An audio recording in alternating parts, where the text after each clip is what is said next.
Ayan, good morning mga kabiyahidor. Yan, here we go again. Meron po tayong bagong bus na naman na lumabas. Itong bagong Rehab, ito yung ating 18M. Shout out sa mga taga Bicol dyan. Ito na po yung ating bagong bus na 18M na biyahing Bicol. Ayan, kung nakikita nyo, napakakintab, napakaganda ng pintura, napakaganda. Ito yung Greyhound Express. Ayan, 2x2 siya na may CR. So ito yung ating Greyhound Express. Ayan, napakasariwang-sariwa po para sa mga taga Bicol dyan. So ito na yung bus ninyo na sasakyan nyo. Ito yung ating DLTB 18M. Wherever you are, we are there. Ayan, ito yung ating MEN, no? MAN diesel yan. MAN diesel na may aircon at may CR sa loob. Ayan, 18M, shoutout sa taga Bicol dyan. Ito na po yung bagong bus natin na magagamit nyo sa Holy Week. Ayan, yan ang ating 18M. Wow, sariwang-sariwa with CR. Tapos 2x2. Yan ang ating MEN. Yan ang ating MEN. Okay, so yung mga taga Bicol dyan, yo, shout out sa inyo. Excited na kayo, malamang. Yan, ito yung ating 18M na MAN diesel. At ito, may bago pa guys. Ito yung bago nating kakaibang bus ito. Itong tinatawag nating Stallion Express. Bago sa mukha, bagong mukha ito ng Bicol, itong Stallion Express, no? Ayan, Stallion Express 2x1, may CR din. So air suspension lahat ito. Ayan, ang ating 2x1. Naka-built in na rin ang kanilang mga fog light. So hindi na yung aftermarket na may nakalagay na fog light na apat yun sa harapan na akala mo i-tracking. So ito may built in na po na mga fog light. So hindi na po ang driver hindi na po maglalagay ng kung ano-anong ilaw pa. Kasi ang ganda na. Naka-built in yung ating fog light. So ito yung ating Stallion Express. Kung nakikita nyo, napakaganda. Yan, pang Bicol din po ito. Yan yung Stallion Express, papasok po. Yan, napakaganda siya. Tapos bago na rin ang kurtina nito guys. Tsaka yung mga luggage compartment ito, maganda na rin. Yan, airbag suspension. Airbag siya. Yan, ito yung ating 28R na bagong bus. Hino RN. Yan, Hino RN. Ayan, kung nakikita nyo guys, Hino RN. Yun, pasukin naman natin ang loob ng 28R ng 24 series. Ayan, pasukin natin ang loob ng ating Stallion Express. So, ayan, samahan nyo ko. Pasukin natin ang loob ng ating Stallion Express. So yun, ay nakapasok na tayo sa loob ng Stallion Express. Ang gwapo ng driver. Yan, yan po ang loob ng Stallion Express 2x1. Yan, ang ganda ng ilaw, ang ganda ng luggage compartment siya guys. Ang ganda. Yan o, ang ganda ng loob ng Stallion Express. So 2x1 siya. Tapos nandito naman yung ating CR. Yan, ito yung ating CR. Yan, ang ganda ng loob. Grabe, ang ganda, parang eroplano. Yan, parang eroplano.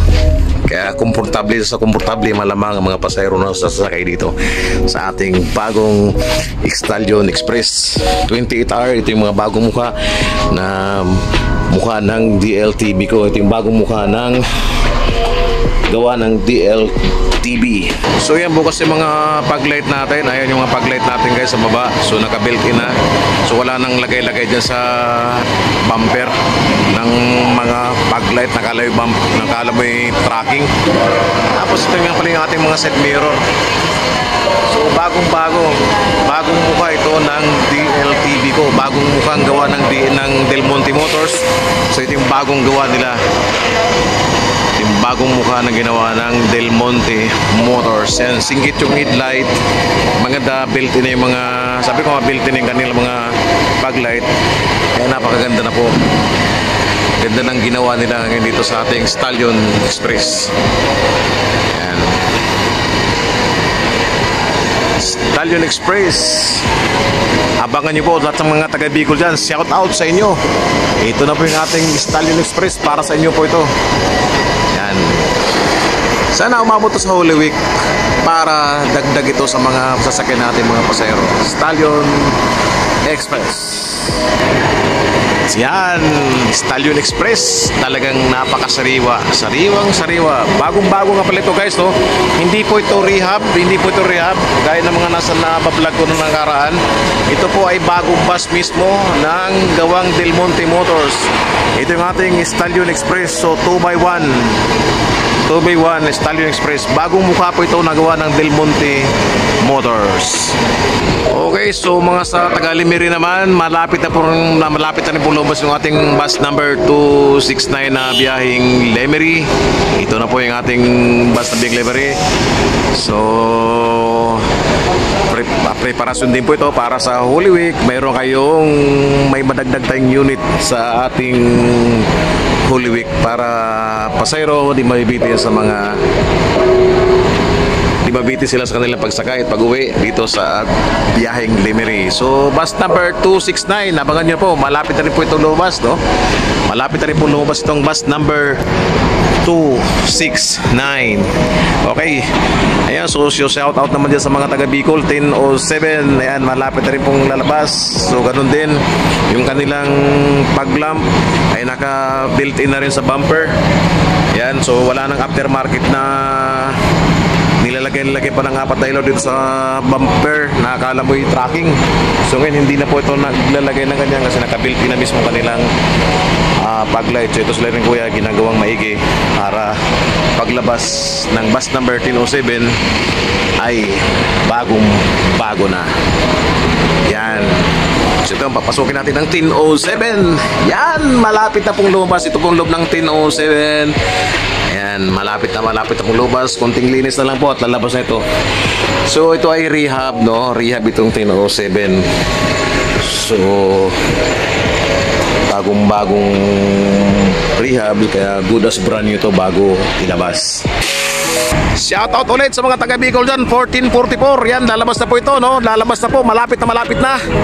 Yan, napakaganda. Good as brand new, sabi ko nga. Tamo, yung kanyang paglet din, naka-built in na rin sa bumper. Ayan, so wala nang lagay-lagay, wala nang butas-butas pa kasi naka-built in na rin po ang ating mga pag-light po na nakikita nyo guys, 1444. Ayan, yung bus number 1444 na malapit pong lumabas na. Biyaheng Bicol po to, 1444. Shoutout sa inyo mga taga Bicol dyan. Lalabas na po itong ating bus number 1444. So ito ay Yutong bus. Yan, Yutong bus. Ito yung nirehab natin guys, no? Pero kita nyo naman, napakaganda ng quality. Bagong-bago talaga. Napakabago, sariwang-sariwa talaga ating bus number 1444. Kaya shout out dyan sa mga sasakay ng mga biyaheng Bicol na taga Bicol nga, Tabaco City, yung mga taga Tabaco, shout out sa inyo. Ito na po yung bagong bus niyo, 1444. Yan, napakagandang loob. Papasokin din natin ang loob ng ating bus number 1444. Tara, samahan nyo ako. So ito yung estribo natin, binuksan natin yung ating estribo natin. Yan, pakita natin ang loob. Wow, bagong bago. Yan ang estribo ng 1444. Ito po yung mga lagay ng mga bagahe. Pagka sumakay kayo sa biyaheng Bicol, ito po yung lagay ng bagahe. Napakalawak po sa loob. Napakalawak. Okay, so tara, pasukin natin ang loob ng 1444. Yan, napasukin natin. Okay, yan. So ito yung loob ng ating 1444. Wow, ang ganda naman ang loob ng ating 1444. 2x2 ito guys, walang CR. Pero kita nyo naman, napakaganda. Kulay asul ang ating mga upuan. Yan, kulay red pa rin ang ating kurtina. Pero ang lawak guys sa pakiramdam. Maliwalas siya, ang ganda. Sobra maliwalas. Talang komportable ang mga sasakay dito. Yan, shout out po sa mga taga Bicol. Ang ganda ng bus ninyo. Ang ganda po ng bus ninyo sa mga biyaheng Bicol dyan, mga taga Tabaco dyan. Shout out sa inyo. Ito yung bus ninyo na biyaheng Tabaco. Ito yung ating 1444. Yan, bagong bago. Napakasarap sa pakiramdam. Yan, good as brand new. Rehab po ito pero napakaganda ng pagkagawa. Quality. Yan, punta naman natin yung ating 31R. So yung ating DLTV ko 31R Stallion Express ulit. Ito mga brand new ito guys, bagong bago to, hindi po to rehab, brand new po talaga ito. Gaya na sinabi ko, nakabuilt in na rin kanyang paglight. Siya, napakasariwang sariwa. Bago po ito yung mga side mirror natin, bagong mukha rin ang mukha. Talagang brand new. Ayan, Stallion Express. Yan po ang ating Stallion Express. Bagong bago po yan guys, hindi po ito rehab. Brand new po talaga to, as in. Yan, ito yung ating Stallion Express. Yan, DLTV ko, wherever you are, we are there. Yan, may CR po ito, 2x1 yung ating Stallion Express, may CR din po. So, yung ating ibang aircon, yung Greyhound Express natin naman ay 2x2. So, may CR din yung ating Greyhound Express. Itong ating Stallion Express, may CR din pero 1x1 naman po ito. Yung ating Stallion Express. Yan yo. So, Hino nga pala ito guys. Ito yun, Hino. Yan, Hino RN po ito. Air suspension para sa comfort ng ating mga pasahero. Kaya pagsakay, talagang parang dinuduyan ka lang, no? Kasi naka-air suspension siya, hindi siya molye. So iba na rin po yung design ng ating logo, no? So logo natin, siyempre DLTV, pero yung design ng ating Stallion Express ay kabayo na. Nakita natin kabayo. So ito yung ating Stallion Express. Ito yung bus number 31R. Ito yung ating Hino RN na air suspension. Yan. So naghintay lang po tayo ng papel nito. Anytime na lumabas yung ating papel, pwede na po tayong bumiyahe papuntang Bicol. Ayan, Stallion Express. Yan, abangan nyo po yan guys, ang ating Stallion Express paglabas na nito. Shoutout dyan sa mga taga Bicol kasi Bicol din ang biyahe nito. Kaya itong bus ito ay para sa inyo, Stallion Express.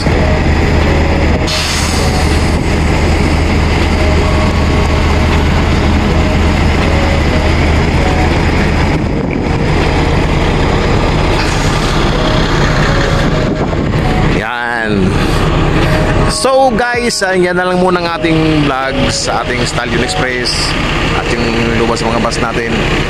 Yung ating 7 offer nga pala na biyaheng dahil dito.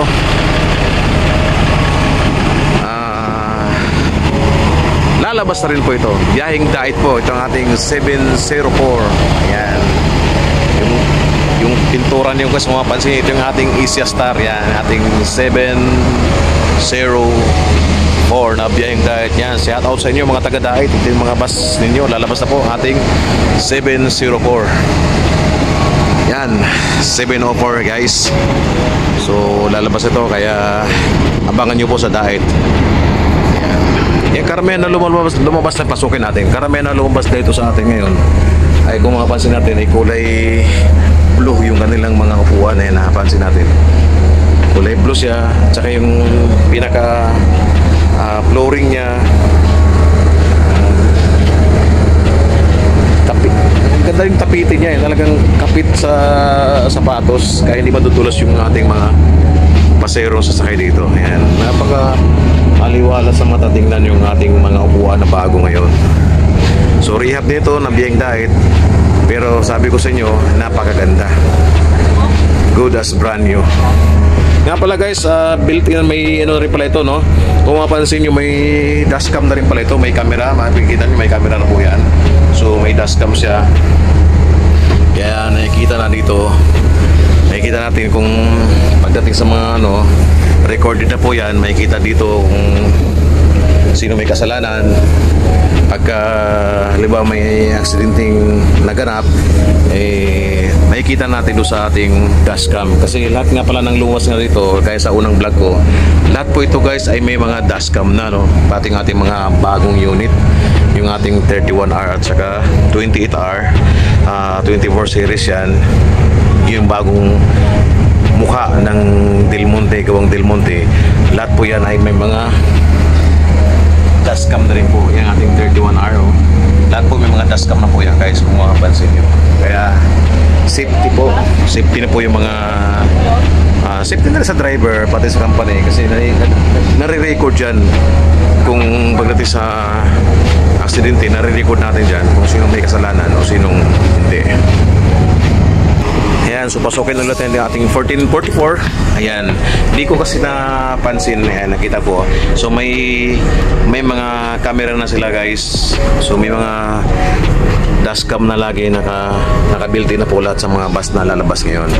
Brand new at saka yung mga nirehab na mga bus natin, lahat po ay may install na po na dashcam para sabi nga just in case for safety reason din, doon tayo magbabase sa ating camera, sa makapture ng camera, yun nating pagbabasihan. Okay, so ayan, punta ulit natin yung ating man.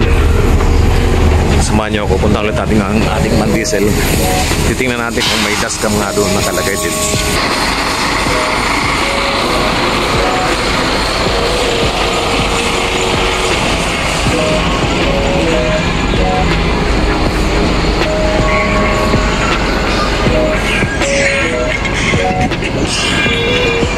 Ayan, so 18 aim. Ayan, sabi ko built-in na rin ang pasukin natin, tignan natin yung ating dashcam.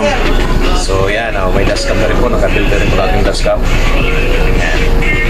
So lahat ng lalabas, brand new, at saka yung rehab na bus natin, lahat po ay may naka-install ng dashcam. Ayan, sila ni Kuya busy kasi lalabas na to eh. Ayan, nagkakabit sila ng mga kurtina at saka inayos nila yung Kuya, anong nilagay mo ko yan? Palalagyan ng lagyan ng sealer yan. Yan. Sabi ni Kuya, lalagyan ng sealant para guwapo daw. Yan, sila ni Kuya, nalagyan ng ating kurtina at saka inayos yung mga upuan natin para paglabas pogi na. Yan. Wala pa. Ganda ng makina, brand yung ating makina talaga. Napakasariwang ating makina. Yan, umandar yan, guys, pero kala mo hindi. Napakatahimik na makina natin. Yan ang ating Hino RN. Yan. Hino RN po yan. Yan ang ating Hino RN. Yan, napakatahimik, napakaganda na makina. Yan, kaya yan, napaka-buenas, napakaswerte ng driver na magdadala nitong ating bagong bus na 24 series, yung ating 28R. Yan, Stallion Express. Yan. Napakaganda ng makina. Yan. Okay, so guys, tapusin na natin yung vlog natin dito. So abangan nyo na lang yung ating uploads panibago. So abangan nyo na lang. So ito yung ating Stallion Express. Maraming salamat. Abangan nyo na lang ito sa paano yung bagong vlog natin. Thank you and good morning. Time check. Ang oras natin ay ganap ng alas 10:30 ng umaga, February 19 ng taong 2024. So, bye-bye guys.